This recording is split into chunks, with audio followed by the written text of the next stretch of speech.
સુરતમાં bogus RT પ્રવેશનો મામલો સામે આવ્યો છે। શિક્ષણાધિકારી દ્વારા ગુનો દાખલ કરવા સૂચન કરવામાં આવ્યું છે। 68 વાલીઓ સામે ફોજદારી ગુનો દાખલ કરવા સૂચન કરવામાં આવ્યું છે।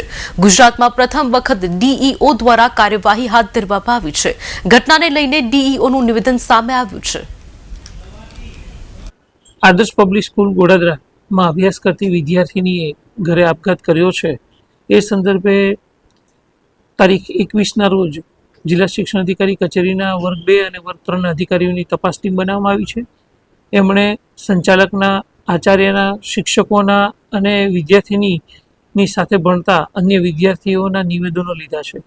એ નિવેદનો અને આ ઉપરાંત સીસીટીવી ફૂટેજના આધાર પર પોતાનો રિપોર્ટ જમા કરાવ્યો છે અને રિપોર્ટના આધાર પર સાચી હકીકત શું છે એ આવશે। પછી શાળા સંચાલક મંડળ એમાં જવાબદાર હશે તો શાળા સંચાલક મંડળની વિરુદ્ધમાં પણ કાર્યવાહી કરવામાં આવશે। હાલ પોલીસ પણ આ બાબતની તપાસ ઝીણવટપૂર્વક તપાસ કરી રહી છે। નાની નાની બાબતોની પણ ચકાસણી કરી છે। મારી ટીમ પણ ચકાસણી કરી છે। એનો રિપોર્ટ આવ્યા બાદ હકીકત જે હશે એ પ્રમાણે કાયદેસરની કાર્યવાહી કરવામાં આવશે। વિદ્યાર્થીનીનું પ્રવેશ આ વર્ષે જ લેવામાં આવ્યો છે। આ શાળાની અંદર વિદ્યાર્થીની અગાઉ અન્ય શાળામાં ભણતી હતી અને અભ્યાસ 1.5 વર્ષ જેટલો છોડી દીધો હતો। ફરીવાર અભ્યાસ આ શાળાની અંદર પ્રવેશ મેળવી અને શરૂ કરેલો છે।